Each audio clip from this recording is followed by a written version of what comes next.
Good Monday afternoon to you. I hope you had a great weekend. Thanks for joining us on Sports4CLE. Plenty of Browns Chiefs to talk about a little later in the show. Ellis Williams, beat reporter for the Browns, cleveland.com, as well as the Plain Dealer, will be along. We'll talk plenty of Browns. We will also begin by talking Browns football with Dan Labbe, Browns beat reporter for the Plain Dealer, and cleveland.com as well. Kevin Stefanski addressed the media today.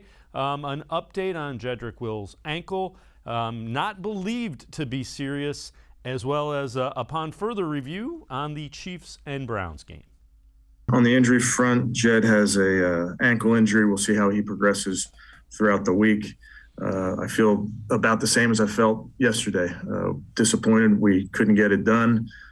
You have to play clean football to win on the road against a good opponent. We finished -2 in the turnover margin, and you're not going to be able to win a close game when you do that. Let's welcome in Browns beat reporter for the Plain Dealer, cleveland.com, Dan Labbe. Dan, just your reaction. You feel better about the Browns? You feel worse about the Browns? You feel about the same after seeing them play Kansas City in a tough environment week one? I mean, I feel about the same because I thought this team was really on Kansas City's level. I thought they were, I picked them to go to the Super Bowl and play the Rams. So, I believed this was a team that could go into Arrowhead Stadium and compete. Now, I'll say this, I was surprised by how the first half of that game went. I certainly didn't expect the Browns to go in and run out to a 22-10 lead like that.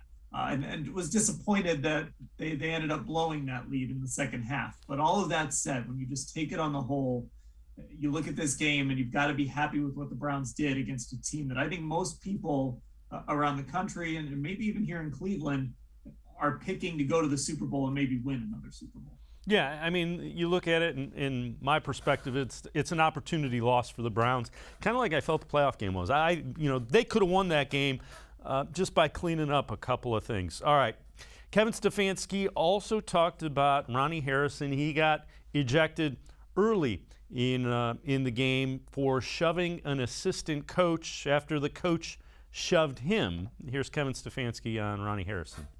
I did watch it, Scott. I talked to Ronnie.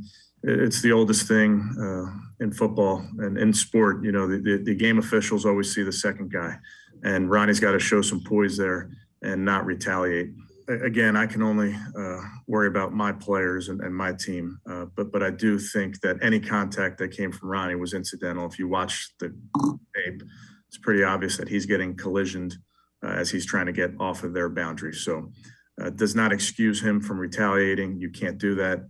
That's something we all know, that the game officials will see the second guy, not the first guy. And Dan, that was lost him early, and that's a guy that figures in as a safety, figures into what Joe Woods wants to do, especially against a team like the Chiefs.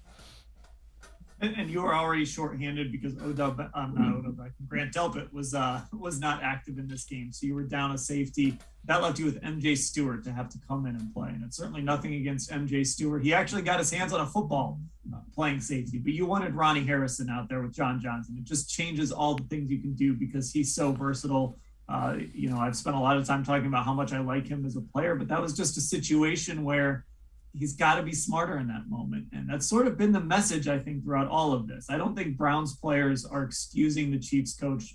Kevin Stefanski certainly didn't excuse Greg Lewis, but they also continuously say, you've got to understand that situation and you've got to be smarter in that moment. That's sort of how Myles Garrett summed it up on Sunday night as well. You've just got to be smarter and you can't hurt the team like that. Yeah, and so J.C. TRETTER, we're going to hear from him as National Football League Players Association president, not necessarily as the Browns center. And this is what he had to say about, coaches' contact with players. Obviously, Ronnie can't retaliate. You can't be the second one in those incidents. You're always going to get called for that. But we can't have opposing coaches putting their hands on opposing players. We can't have that. We've seen rules be changed. I think a few years ago, we had an incident with the Bengals and Steelers, I believe, where now coaches aren't allowed on the field during injuries because something like that happened and it ramped everybody up. And we had a few nasty plays after that because of it. And then, the NFL's whole stance behind this change in the taunting rule was to avoid retaliation and avoid events that cause retaliation. So I would expect that the coach gets held to the same standard, if not a higher standard than Ronnie, being the first one in there and being a coach, putting his hands on an opposing player. I don't think there's any room for that in this league. And it was clear that, Greg Lewis, the assistant coach, did do that. And again, it hurt the Browns. It hurt the Browns more than it hurt the Chiefs. Right. And I think the big point here from TRETTER, look, those sidelines get messy, when a play comes over there, and things are going to happen. Ronnie Harrison got pushed kind of on top of Clyde Edwards-Helaire. There was a little bit of a dust up there, but then when the coach comes over and shoves Ronnie and Ronnie shoves the coach back, that's kind of where, you start to say, all right, this needs to be de-escalated somehow. And JC's right. The NFL probably needs to look closer at this because, in almost every situation, who's more important, the player or that assistant coach? And it's always going to be the player. So what you don't want is you don't want to see incidents where coaches are trying to instigate players into doing things like what Ronnie Harrison did and maybe getting important players tossed out of the game. So I agree with JC that this is something the NFL needs to look at. And I also think, handing down a suspension here for Greg Lewis for a game or 2 games, I don't think would be over the top. I would agree, and the NFL has said they are going to fully investigate that, so we'll keep our eyes peeled for that coming up. All right, Myles Garrett talked about the sack that he had, kind of the mindset late in that game on 3rd down, came through with a big play and was hoping to set up for a big finish. Here's Myles Garrett yesterday post-game. I was hoping so. I was hoping I could try to get the ball out as well, but I wasn't able to. I mean, right there, I'm thinking, I got to make a play in the clutch, and I do. And I'm thinking, 6, those guys over there are gonna take us home. And right there, he's a gunslinger, like he always says, and he's gonna try and make that play. And I'm not mad at him for trying at all. I'm gonna ride with him to, wherever he takes us, because at the end of the day, he's captain of that side of the ball.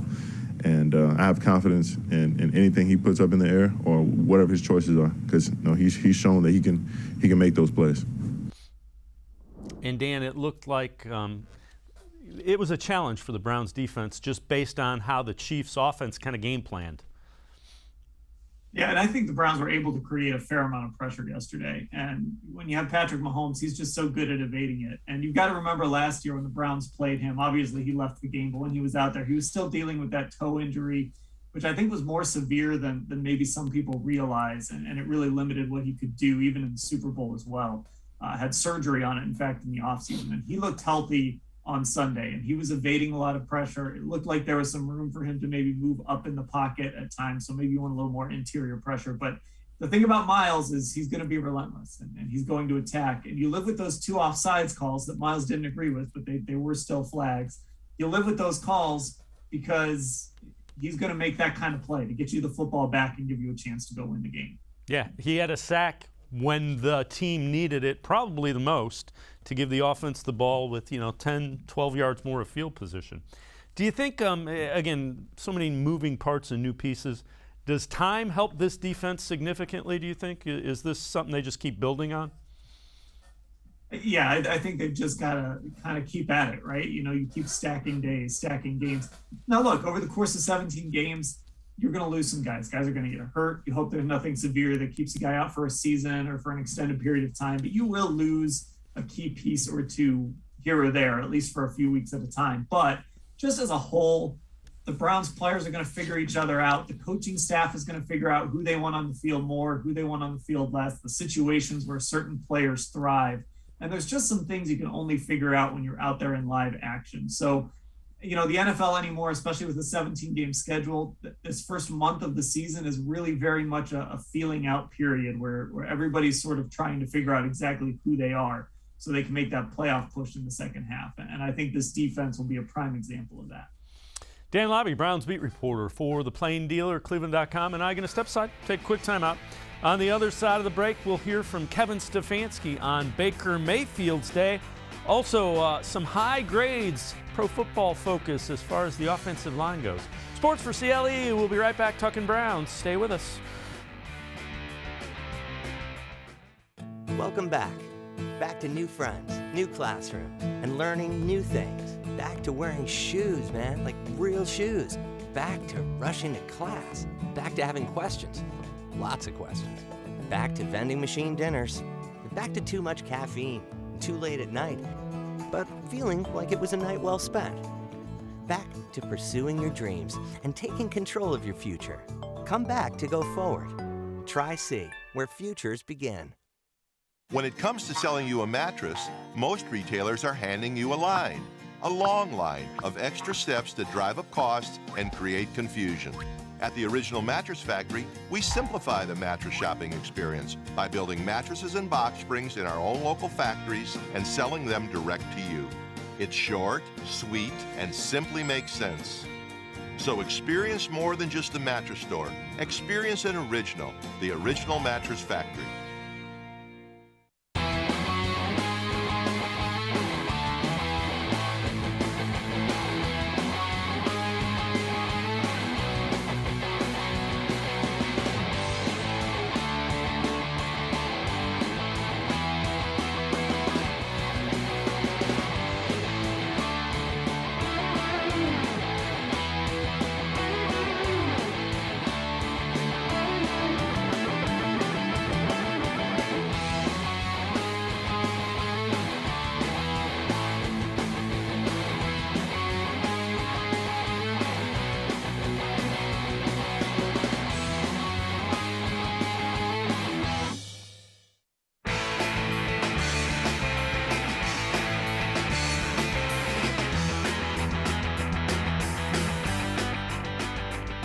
Continue talking Browns football with Dan Labbe, Browns beat reporter for the Plain Dealer and cleveland.com.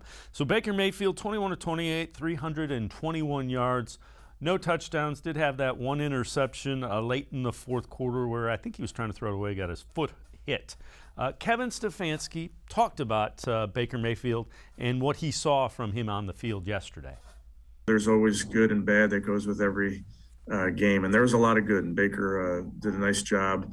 In a lot of the operation of what we're doing in a tough environment.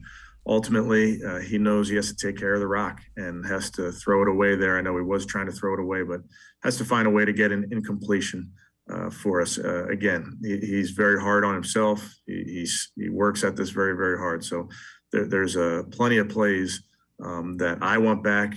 And I know there's from myself, from a play caller, and there's plenty of plays I know that every single one of our players wants back, and that's just the nature of this beast. We got to learn from it and get better because of it. And Dan, I thought Baker Mayfield looked really good. You know, I was watching that, and everything we've been saying about that step forward, I think you can see it. A couple of those incompletions, he had 7, 21 of 28. One he threw away, 2 I think were passes that were kind of ripped out of receivers' hands. He was on target, he was decisive. He looked like a guy that was in control of the offense. He really did. He looked like everything we talked about as far as understanding what he wants to do in the offense and what these coaches want him to do in the offense. Kevin always mentions that operation. He loves to talk about the operation of the offense, just getting to the line, getting everything in order, making sure you're not running out of time on the play clock, all of that stuff. So Baker has sort of mastered that. Look, the next step for him is to be that guy that's going to lead your team down the field and win a football game. He's done it here and there. Obviously, we all remember that Cincinnati game. And there's been other times when he hasn't. Yesterday they did have the ball with 2 opportunities to maybe drive down the field and win. But, one play goes a different way. Maybe we're having a different discussion. Anthony Schwartz had that ball ripped out of his arms. That if he doesn't get pulled down when he's trying to throw the ball away, maybe he throws it away and the Browns go and win that football game. So I think that's sort of how close Baker Mayfield might be to really taking that next step and ascending to that level of top tier quarterbacks. Yeah, it's there. You can see it. Let's see if he can go out and transfer that into results. Well, the Browns' offensive line dominated the line of scrimmage. It was impressive. And Joel Bitonio ends up as Pro Football Focus's highest graded offensive lineman, 93.5 PFF grade. And Dan, there were some plays where Nick Chubb, one of the touchdowns he would have scored if it was touch football. That's how good the offensive line, I thought, played.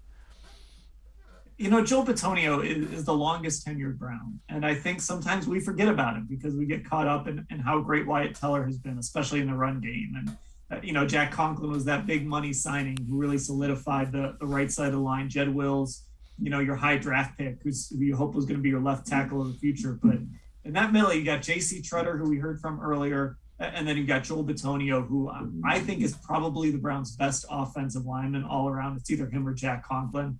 And that's saying something because there's really 5 good offensive linemen in that group. Bitonio's sort of the forgotten guy, but then just every week he does what he's supposed to do. He's a great pass blocker, a great run blocker. I think he's a leader in that room. He's kind of a face of this organization because he's been around so long. I just think, it's easy to forget about Joel Bitonio sometimes, but moments like this, you kind of remember, hey, this guy's really, really good. And Nick Chubb had 15 carries, 83 yards, 2 touchdowns, 2 receptions, 18 yards. All right, so now on to the concerning part. The giveaway takeaway is somewhere the Browns improved dramatically last year. They were -2, you could even say -3 when you talk about that snap. So the Chubb fumble, listen, you can't beat up a guy. He's going to touch the ball 200 times, and he may fumble 3 or 4 times. That's going to happen. Mayfield was trying to make the correct football play when he was trying to throw it away. He got, his foot kind of whacked by somebody from behind. Then ended up going and being intercepted. Little unlucky. Jamie Gillen, love him to death. You're going to touch the ball 5 or 6 times. You have to catch the snap. That's one that can't happen. And then you got to kick the ball. I mean, he had the opportunity to kick the ball and just didn't react. Yeah, I mean, that was the most concerning part. He panicked. With Nick Chubb. So Nick Chubb fumbles, and the Browns turn around, and on that next series, what do? They feed Nick Chubb, and he leads them down the field, and Kareem Hunt ended up finishing off the drive. But most of the drive happened with Nick Chubb toting the football. Baker Mayfield, I don't think anybody believes that interception is going to hang with him, and he's not going to be able to just turn it around. And eventually, next time around, he's going to make that throw out of bounds. He's going to learn from that. Jamie Gillen, though, like you said, he just panicked in that moment, and that gives Kansas City that super short field. They start in the red zone. Look, maybe he punts it, and Kansas City goes 50 yards and still scores, but at least they have to go 50 yards, and that opens up the possibility for a Myles Garrett sack or for John Johnson to get his hands on a football. It just creates a little more variance for you where maybe your defense can make a play. And you just can't give Kansas City, you can't have empty possessions, and you definitely can't have empty possessions that lead in short fields like that.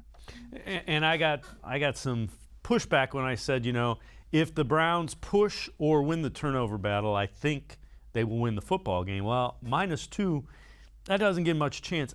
The reason that is so important is when you turn the ball over, you're giving that offense an extra possession.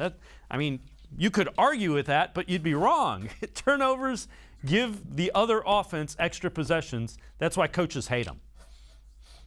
Right, and it creates an empty possession where you don't have any control with how they get the football. So you can't punt it to them and say, hey, at least they're going to get the football inside the 20 or whatever. You just lose all that control because you gave the ball away. It usually ends up in good field position for the other team. And, look, even against the Texans, if you give Tyrod Taylor extra possessions, that's not great. But against a team like the Chiefs, they're going to absolutely kill you because they are just unrelenting. They are unforgiving. And it just takes 14 seconds for Patrick Mahomes to scramble around and find Tyreek Hill down the field for 75 yards. That's how good that offense is. You're not going to face that offense every week. You're going to be able to get away with a little more, but you don't want to play that game against any NFL team, especially this one. Yeah, and it snowballs quickly against really good and explosive offenses. Dan Labbe and I are going to step aside, take a quick time out. On the other side of the break, we'll continue talking Browns. We'll hear Kevin Stefanski talk a little bit about Odell Beckham Jr. and what went into the thought process to keep him inactive. Plus, we'll take a look at Anthony Schwartz's debut. It was a pretty good one. Sports for CLE. We'll be back. Stay with us.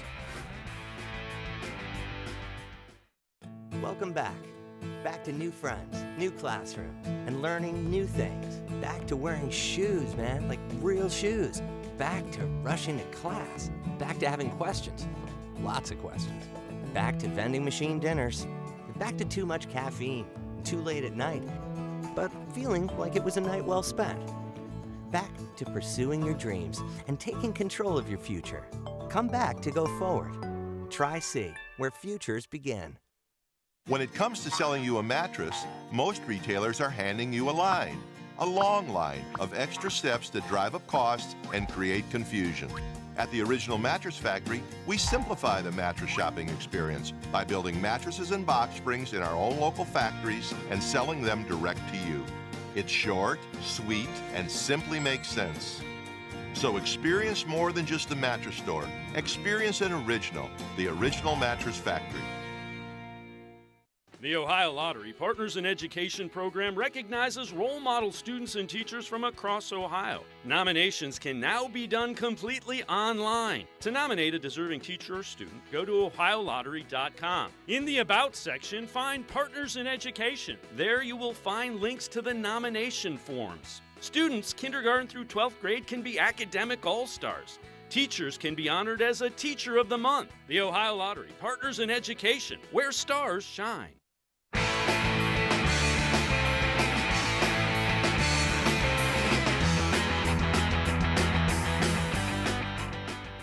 Sports4CLE continues. We continue talking Browns football with Dan Labbe, Browns beat reporter for the Plain Dealer, cleveland.com. So Odell Beckham Jr. went through pregame warm-ups, couldn't go. Kevin Stefanski talks about the decision and what went into making Odell inactive for Week 1 against Kansas City. I just say the natural progression of rehab, Tom, is just getting ready to play football. We're not doing anything live in our practices, but we'll just work through appropriately based on the medical staff, based on Odell, and he'll be ready when he's ready. Did you think he was going to be a go up until a couple hours before game time? You know, we listed him as questionable, which is 50-50. So we knew we had a plan, and we made sure that he worked out pregame. And again, he wasn't ready, but when he's ready, he will play. And Dan, you can't rush it. I mean, he's coming back from an ACL surgery. The big thing is contact, obviously. Yeah, I mean, that's kind of the last hurdle for Odell Beckham. He's got to be willing to go out there and expose himself to that contact. And you can't, like you said, you can't get him out there before he's ready. Because if you do, you risk further injury. You risk, he's got a history now of these lower leg injuries, and you don't want those to continue. You kind of want to put a stop to that strain. I'll give Kevin Stefanski credit. I think a lot of us felt like maybe this was some gamesmanship, that maybe they were just kind of trying to keep the Chiefs in the dark. He kind of reiterated today that when they list him as questionable, he means it's 50-50, and they were being 100% honest in that regard on that injury report. So he said last night that there's a chance Odell could go in Week 2, but we'll see. They've been so safe to this point. There's nothing with this coaching staff, with this training staff, that makes me believe that'll change anytime soon. And you know what? They didn't lose that game because Odell Beckham couldn't play. I mean, would it have helped? Sure. Always helps having a really good wide receiver. But rookie Anthony Schwartz did play in his first game. And Schwartz, wide receiver, Pro Football Focus grade, pretty good one, 82.2 for his first game. For the game, Schwartz, 3 catches, 69 yards, 5 targets, also carried the ball one time. And Dan, it appeared to me that they were going to use Anthony Schwartz the way they used Odell, to try to stretch the field vertically and horizontally as well. There's that element that the Browns kind of identified they'd like to have, and Schwartz gave it to him without question. I was pleasantly surprised by Anthony Schwartz, and his progression so far has been really incredible. He shows up to rookie minicamp the first day we're out there, and he's dropping passes from coaches with no defenders.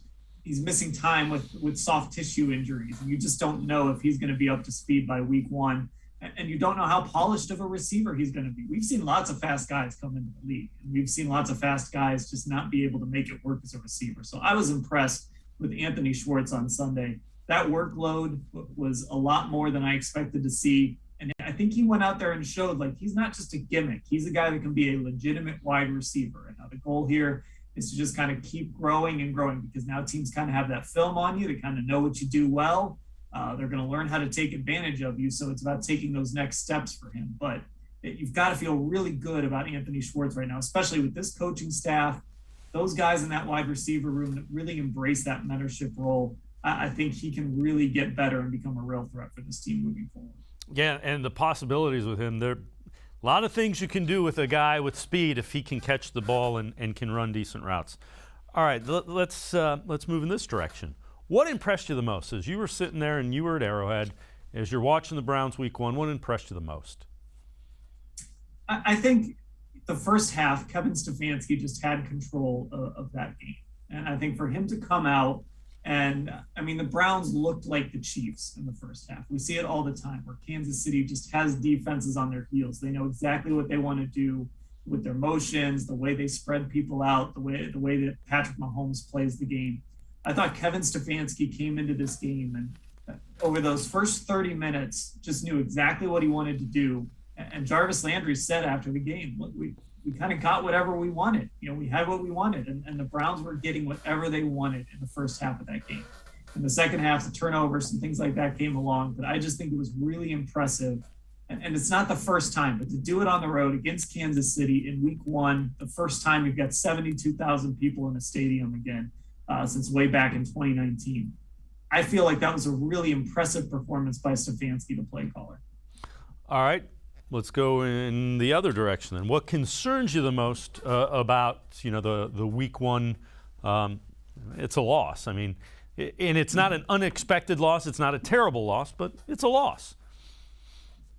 Yeah, I just think it's concerning that they weren't able to finish the game. You know, I don't know if that's, you know, a concerning thing or just, you know, a disappointment, but the fact that they were unable to kind of close the door and win this game when they really should have done it. And you know, you look back to last year and there were some instances and it never cost them, but they kind of let Dallas get back in the game. They let Tennessee get back in a football game. You know, even Pittsburgh, to a certain extent in that playoff game, got a little bit closer than maybe you wanted it to get before the Browns really did put that game away. So I think to me, that's the most concerning or at least disappointing thing is you had a 12-point lead on two separate occasions and you weren't able to hold on. And look, if you get to January and you've got a 12-point lead, you've got to win that game. You know, and you know, let's keep in mind, roster is the fourth youngest in the NFL. So they brought in some veteran guys, but they're still a really, really, really young team. And I guess that kind of gives you the hope, I guess, that they can figure it out. They figure out what do we need to do to turn a 12-point lead into a win against one of the best teams in football. Yeah, and if you're going to blow a lead like that, do it in week one. You know, week one is always overreaction week. So you want to do it now on September 12th and not on January 20th or whatever day they might play the Chiefs again, whether it's at Arrowhead or at First Energy. It's okay that they lost this game, but it's also okay to kind of look at it and be honest and say, you know what? They kind of blew this one. They should have won it. It's not going to derail their season or anything like that, but it's just sort of a note from this game that you had a chance to maybe go in there and pull the upset and you didn't do it. And you know, that kind of is that's the same way I think a lot of people felt after the playoff game against Kansas City a year ago. You know, opportunity lost. You had an opportunity to go out and do something, and so there's a need to kind of take that next step now. Yeah, it's sort of that. I don't know if sense of urgency is the right phrase, but when you bring up that divisional game, as soon as Patrick Mahomes gets hurt, all of a sudden this doorway opened where you might have been able to even get to the Super Bowl, depending on what happened against Buffalo. It started to feel realistic, and you didn't take advantage of that opportunity. And those opportunities don't come along often in the NFL, even if you have a great roster. We see great rosters all the time. I mean, the NFL playoffs are a lot about luck and the bounces of a football. And so sometimes you've got to get that luck. So when those opportunities are there, you've got to take advantage of it. Again, this isn't one that's going to keep them from going to the Super Bowl this year, but it's just sort of a reminder. When you get into this situation in December and January, you've got to finish the job. Dan Labbe, Browns beat reporter for the Plain Dealer and cleveland.com, and I'm going to step aside, take a quick time out. On the other side of break, Kevin Stefanski will address third and fourth downs. They need to get better. Also, how did Malik McDowell perform in his first NFL game? Pretty well. We'll give some context to that. Sports4CLE will be right back. Stay with us. When it comes to selling you a mattress, most retailers are handing you a long line of extra steps that drive up costs and create confusion. At the Original Mattress Factory, we simplify the mattress shopping experience by building mattresses and box springs in our own local factories and selling them direct to you. It's short, sweet, and simply makes sense. So experience more than just a mattress store. Experience an original, the Original Mattress Factory.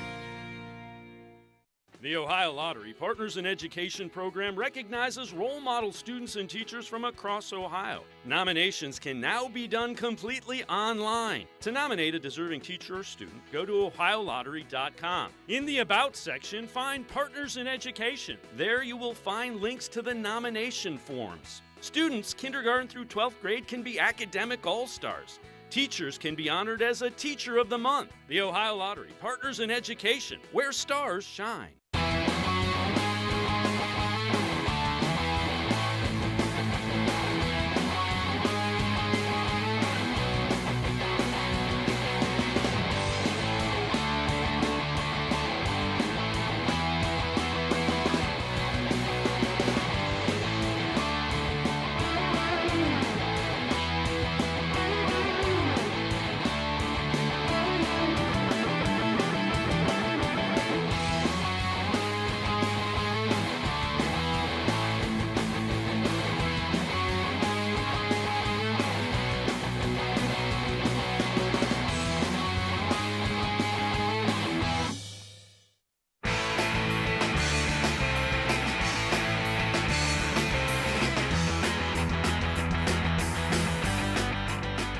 Sports4CLE continues. We continue talking Browns football with Dan Labbe, beat reporter for the Plain Dealer and cleveland.com. And when you look at a game, one of the things you look at is giveaway, takeaway, without question. Third and fourth downs, both on offense and defense. Another critical stat. Can you get a fresh set of downs on offense? Can you get off the field on defense? Kevin Stefanski talked about the Browns' need to improve both offensively and defensively in those late downs. Yeah, PJ, it's always more than just execution. When you say execution, you're just putting it all on the players. So it's all of us take a share in the success of this thing. All of us take a share in the blame of this thing. So we do have to find a way to get off the field on third and fourth downs when it comes up. And then offensively, we got to be better on third down. Now, when you add the fourth downs to it, obviously on third and fourth down, it looks a little bit better. So I thought the guys performed decent there, but we gotta make a play in those critical areas. And in fairness, Dan, defensively, Patrick Mahomes and Tyreek Hill, that creates a unique dynamic on third and fourth downs defensively. It's so hard to judge this defense against this Kansas City offense. It's like, playing the Warriors in basketball and wondering why you're allowing a team to make so many threes. I mean, this is just a really great offense, and they're going to skew some of those numbers. Again, I go back to Myles Garrett getting that sack on third down and to get the Browns the ball back. Those are sort of the moments that you're looking at. And it sort of starts on first and second down, right? If you can make it so that it's 3rd and 8 instead of 3rd and 2, that makes it a little tougher for the offense. So it all kind of goes together on both sides of the football. You want those 3rd and shorts on offense, and you want 3rd and long on defense. It all sort of strings together as you go. Did you think there was it the first and second down that you think created some of the issues for third down on defense? Is that kind of what you're getting at for the Browns? I do. I think there were moments, and it wasn't every series. I mean, there were conversions of 3rd and long by the Chiefs, but I thought there were moments where, they were kind of playing a little bit of a soft zone, and part of that is because you're trying to not give up the big play, and so then you get Travis Kelce working underneath, or the Chiefs are able to maybe get a run play, 4 or 5 yards on first or second down, and that just makes those third downs a whole lot easier for Patrick Mahomes because it just opens up the playbook for Andy Reid to kind of call whatever he wants. Yeah, and when you've got the fastest guy in the NFL in Tyreek Hill, you got to give him a cushion, and on third and short, that's usually who's going to get him or Kelce is going to get the ball. All right, Malik McDowell hadn't played in a game in a number of years. We've talked about him a lot. He had the third highest ranked grading for a defensive lineman, almost 83. That's Pro Football Focus grade. he showed up pretty early and was pretty consistent with the way he played in the interior of that defensive line. Were you surprised that he was able to transfer that from the preseason game almost immediately to the regular season? I mean, listen, we're talking about a guy that hasn't played a real football game since 2016. I mean, that's not an easy thing to do. He was drafted in 2017, never even played a preseason game for Seattle, finally got on the field for the Browns. We saw him tweet yesterday that his mom finally got to see him play a real NFL game after all these years. So he's a great story. And to see him translate that into a really strong performance, this is a lottery ticket that Andrew Berry and company bought, a guy that, Andrew has sort of liked those 2017 guys when he was really doing a lot of that scouting work for the Browns under Sashi Brown. I think he did a lot of work on that class. And so we've seen him go after a number of those guys I think he liked. Malik McDowell, one of those guys, a really low risk, high reward signing here. And right now it looks like it's trending towards the reward side. Yeah, I mean, the defensive line got pressure on Patrick Mahomes. The challenge is Patrick Mahomes is Patrick Mahomes because he can avoid pressure as well as anybody. We didn't hear Greg Newsome's name a lot Sunday. Is that a good sign? Does that mean, the first round pick did pretty well? It sure seems like it. I didn't really look out there and see many plays where it was, Greg Newsome messed up. I looked it up during our break. He was the third highest graded player in coverage for the Browns with a 72.4 grade from PFF. So I'll take their word for that. I mean, that's pretty good against this type of assignment. You didn't hear Greg Newsome's name a lot. You didn't see him, falling behind a play. I think he fits really well in this scheme as a guy that can play really well in zone coverage, can play in man coverage, and he played almost every snap on Sunday. And I think we're going to continue to see him and Denzel Ward playing almost every snap. I think the Browns believe they have their cornerback pairing for a long time. Let me ask you this. How impressed were you with Denzel Ward? There were a couple of plays where he's matched up with Tyreek Hill, and again, he's the fastest guy in the NFL by most accounts, and he covered him pretty well. He really did, and he made a play on a ball. I know Chiefs fans wanted a pass interference on the play, but I thought it was a really nice play. And listen, if you're a good cornerback, you can get away with little things like that. He did a really nice job on a deep ball early in the game, and I just thought Denzel this was a good sort of tone-setting game for him. This is a guy that I think is going to get paid a lot of money. I think he's going to get paid like one of the top cornerbacks in the NFL. And he's a guy that doesn't get a ton of interceptions, but I think that can be a little misleading because he does play the ball well. And listen, if you've got a rookie on the other side, that's the direction that they're going to throw the football a lot, unless they're throwing it to Tyreek Hill. So I thought it was encouraging. Even though Hill had a big game, again, all of this stuff kind of gets skewed because of this offense in Kansas City. So I think Denzel played well. So Denzel Ward talked about his takeaway from week one and how the defense played against the Chiefs. There was a lot of positives, a lot of guys out there making plays during their job, but at the end of the day, we got to finish and find a way to get takeaways. We were -2 in the takeaway game, so we got to find a way to get the ball, attack the ball, and take it away to get our offense in better position.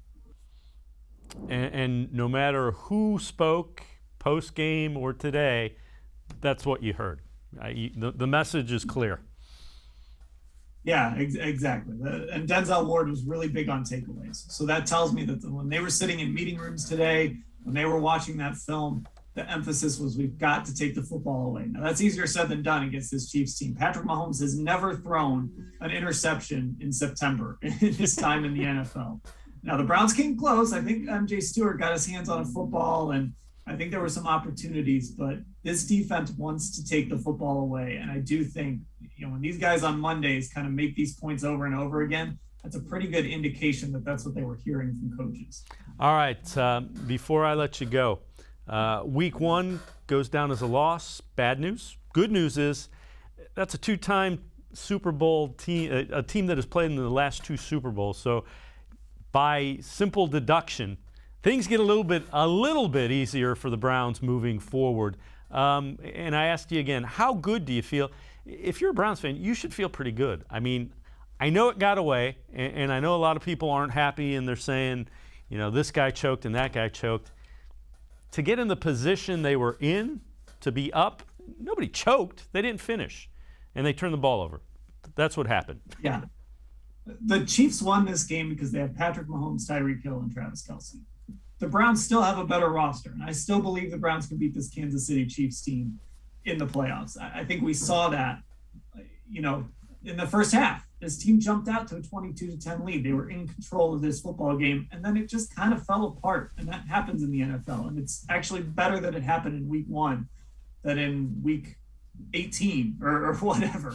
So, I think Browns fans should feel good because they got the Texans, they got the Bears, they got the Vikings who just lost to the Bengals.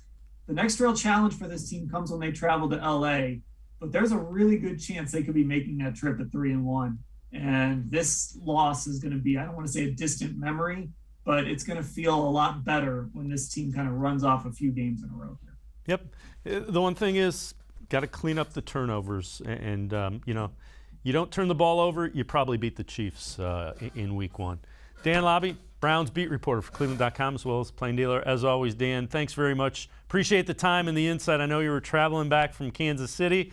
Appreciate you joining us. Thanks. Yep, thanks a lot. Anytime. All right, Dan Labbe, make sure you read them in the pages of the Plain Dealer as well as on cleveland.com.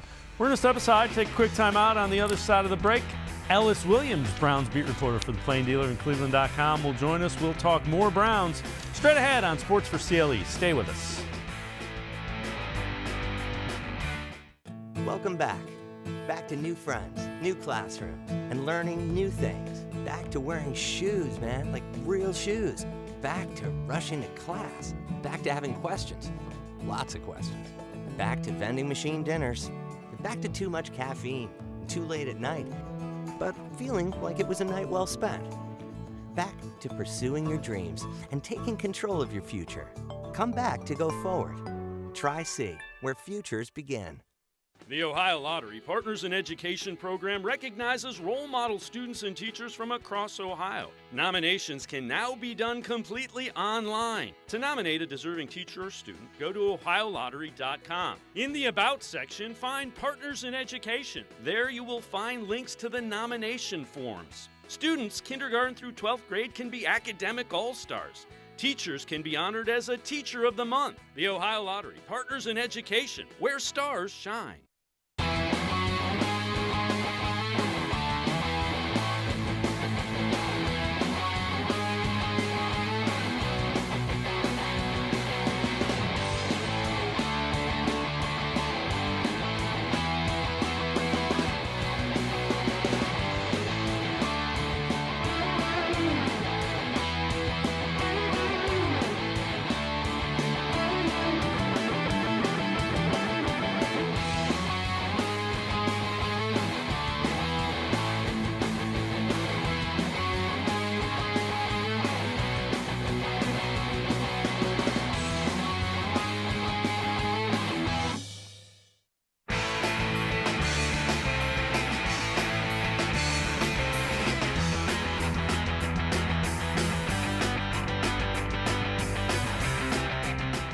Sports4CLE continues. We continue talking Browns football. So the mode of the day, the word of the day is finishing for the Browns. Kevin Stefanski talked about finishing and needing to clean up some of the little things.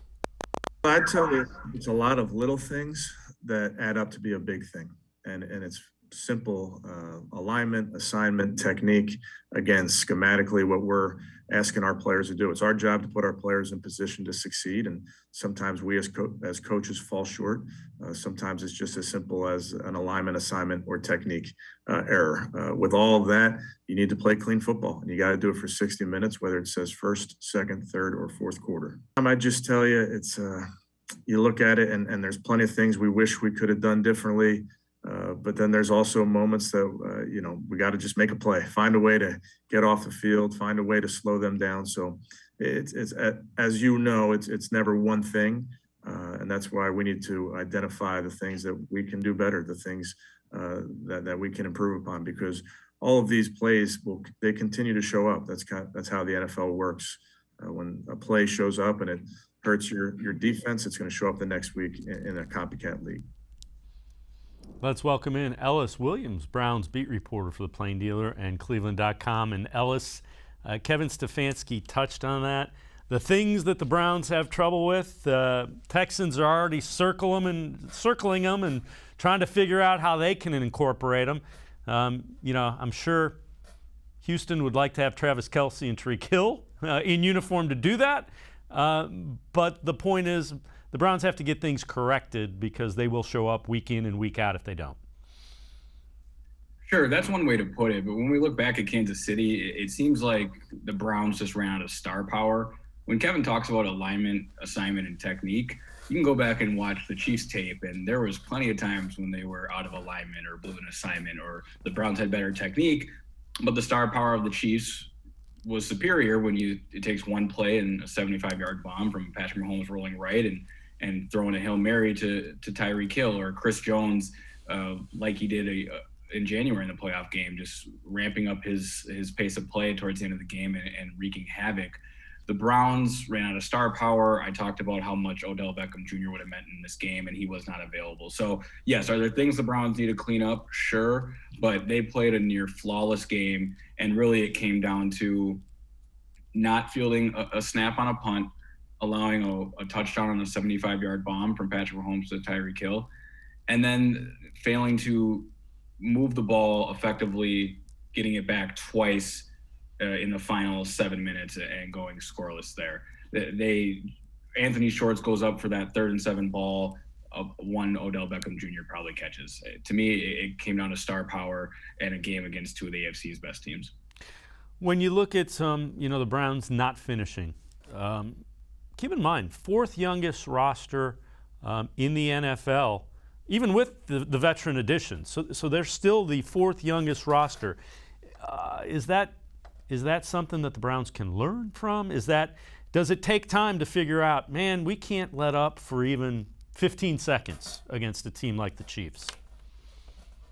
It does. I think everyone can learn from this. I mean, let's look at Joe Woods and his defensive game plan. I thought they played far too much zone. That's how a guy like Tyreek Hill has 11 catches and is able to beat up on the soft coverage. And the reason he's alone deep with only John Johnson and Denzel Ward's nowhere in sight is that zone. So whether it's Tyreek grabbing those 8-yard grabs, those 11-yard grabs, or one deep for 75, it's also a learning experience for the coaching staff. I mean, remember a year ago, Tampa Bay and the Kansas City Chiefs met, and Kansas City ran him off the field, and Todd Bowles was embarrassed with his cover 1, cover 3, single high safety scheme.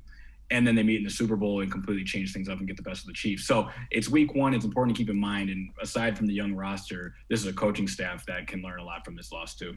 And it is a coaching staff that in its 2 years has been pretty impressive. I think that's something we should point out as well. All right, I know you were, we've talked before, I know you like the potential of David NJOKU. 3 catches, 76 yards, 5 targets. He looked really good. Yeah, he's solidifying himself as the most explosive tight end in Cleveland, and that's no knock against Austin Hooper. Austin Hooper does a lot of things really well in the blocking game, carving up soft zones, but when it comes to mano-a-mano, man-on-man, David NJOKU can't really be covered in this league by safeties or linebackers. And, of course, the Chiefs were without Tyrann Mathieu, and there's just not a lot of those guys in this league. The Browns have one of the best safeties in football in John Johnson. So as you go down the schedule, and if teams want to get physical and play in the face of the Browns because they're not afraid of Jarvis Landry going deep and Odell Beckham Jr. still being out of the lineup, then it's going to be David NJOKU's time to shine. I expect as teams play a little more zone and just less talented defenses play more zone, we're going to see Austin Hooper bounce back here and establish himself. But for the time being, it's no question. David NJOKU is an athletic freak and has finally come together as a complete tight end. And in a contract year, this could not be going better for the young tight end. Fair to say he's a matchup problem for a defense. It certainly looked like the Chiefs did not have an answer on the field. Might have been Tyrann Mathieu, as you alluded to, but he's a matchup problem. Yeah, exactly. He's going to body up smaller defenders and outrun the bigger ones that are as physical as him. And him and Baker Mayfield continue to have chemistry. I mean, they've had it really his whole time here. David had a turbulent past 2 years, breaking his elbow in 2019 with the Freddie Kitchens year, and then starting the 2020 year out, demanding a trade. This is the culmination of David NJOKU, who's at peace, it seems, in body, mind, and soul with his role here in the Browns, and now he's flourishing. All right, so J.C. TRETTER, Browns center, offensive lineman, on what his takeaway was from the Chiefs game yesterday. For the offensive line, I think we ran the ball pretty well. I think we were pretty efficient when you look at run efficiency.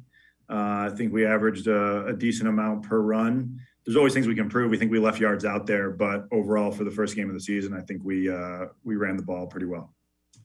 Coach Stefanski harped on it, and Denzel mentioned it as well. You guys got to learn how to finish. How do you learn how to finish other than just doing it? Yeah, I mean, I think it's just attention to detail throughout the entire game. And, those moments, every moment throughout the game is important. Making sure you have no lulls, no, little letdowns throughout the game. And we had a few as it got later on, and that's just something we have to clean up. I mean, it's as much about finishing as just doing the right thing for all 60 minutes, no matter where that comes. You could have those mistakes in the first quarter and it can put you behind, or they could happen in the fourth quarter and they could say it's not finishing. We just need to be more effective throughout the entire game. Ellis, I was really impressed with the offensive line and the run game, particularly in that first half. I mean, there were times when Nick Chubb, he would have had those gains if it was touch football. I mean, that's how clean that line played in spurts. This is the best offensive line in football. I've said it since last October, and not only in their personnel, but in how diverse their scheme is. You really can't get a grasp on what the Browns are going to hit you with. You think outside zone, you think wide zone, and the Browns did talk about after the game how the Chiefs were defending that, but then they can hit you with a counter. That's how Nick Chubb had that 20-yard walk-in. They can do a pin pull with J.C. TRETTER and Wyatt Teller coming around. They have such a diverse scheme. Their power game is great. And Andy Janovich is on the field, and then you get another pulling guard. So this is zone, it's power, it's counter, it's tray, it's duo. I'm getting too inside football here, but that's on top of the personnel, on top of the talented 1-2 punch of Nick Chubb and Kareem Hunt. They're just too diverse and so well coached that this is what Browns fans should get used to. The Browns are going to dominate up front every single game. They're going to give Baker Mayfield time in pass pro. And as long as the Browns don't play the Chiefs again in the regular season, which if you check the schedule, they don't, I don't think there's too much to worry about. Ellis Williams, Browns beat reporter for Plain Dealer, and cleveland.com and I are going to step aside, take a quick timeout. On the other side of the break, what is the importance of the Browns playing the Chiefs so close in Week 1 as they move forward? That's straight ahead on Sports4CLE. Stay with us. Welcome back. Back to new friends, new classroom, and learning new things. Back to wearing shoes, man, like real shoes. Back to rushing to class. Back to having questions. Lots of questions. Back to vending machine dinners. Back to too much caffeine. Too late at night. But feeling like it was a night well spent. Back to pursuing your dreams and taking control of your future. Come back to go forward. Try C, where futures begin. When it comes to selling you a mattress, most retailers are handing you a line. A long line of extra steps that drive up costs and create confusion. At the Original Mattress Factory, we simplify the mattress shopping experience by building mattresses and box springs in our own local factories and selling them direct to you. It's short, sweet, and simply makes sense. So experience more than just the mattress store. Experience an original, the Original Mattress Factory.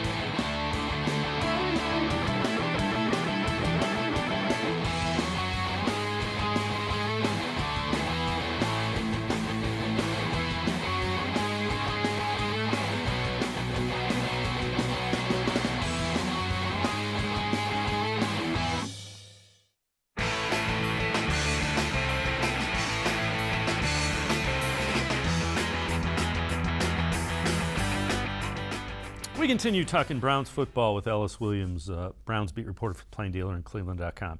So J.C. TRETTER talked about the importance of the Browns playing the Chiefs close in Week 1 as the season goes on. I don't think you can really look at it that way. Again, it's week one. There's so much time left.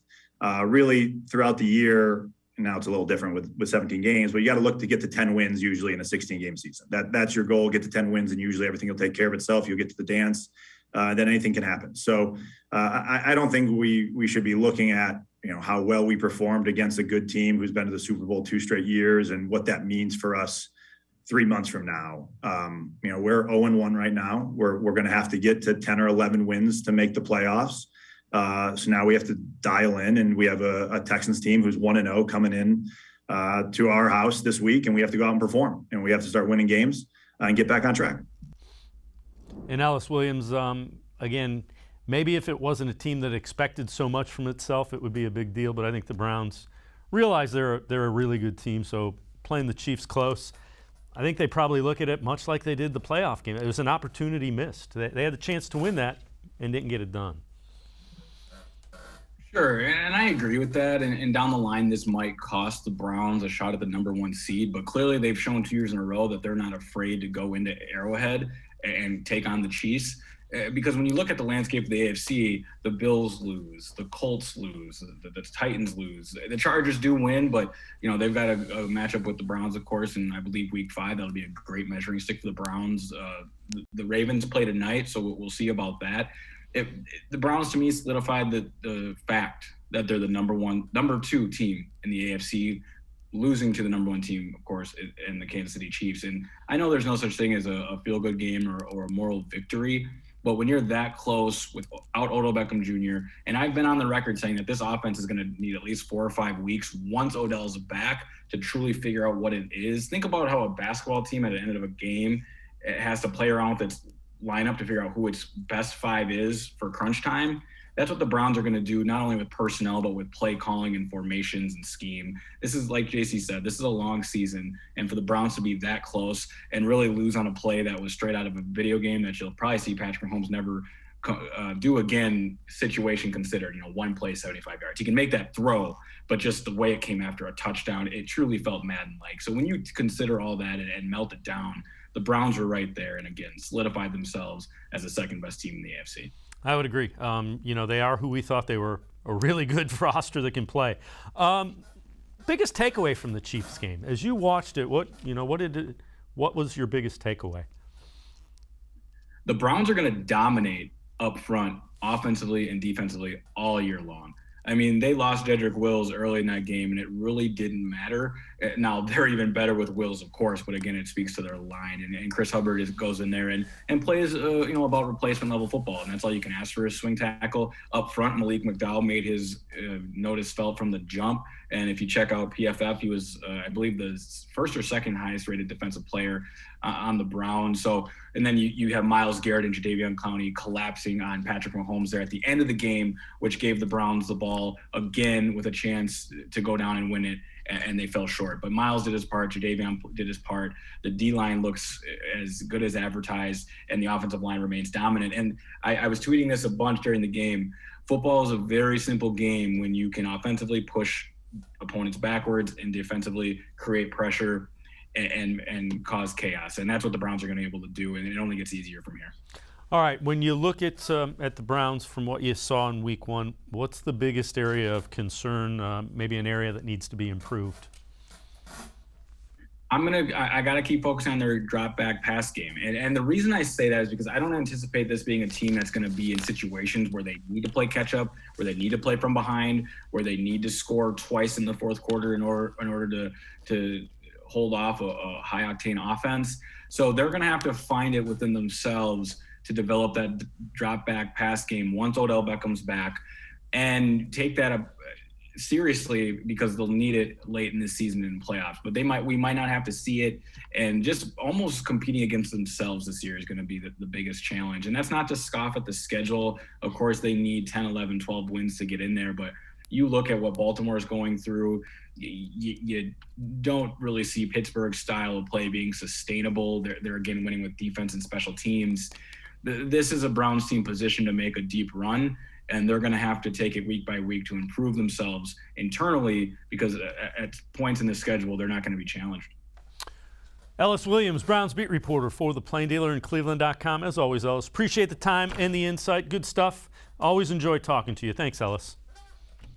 See you guys soon. Thanks again. All right, Ellis Williams. Make sure you read him in the pages of the Plain Dealer as well as cleveland.com, Browns beat reporter. That'll do it for this edition of Sports for CLE. We will be back with you tomorrow at 4 o'clock. Mary Kay Cabot, Browns beat reporter for the Plain Dealer and cleveland.com, scheduled guest. We will see you then tomorrow at 4. Have a great night, everybody.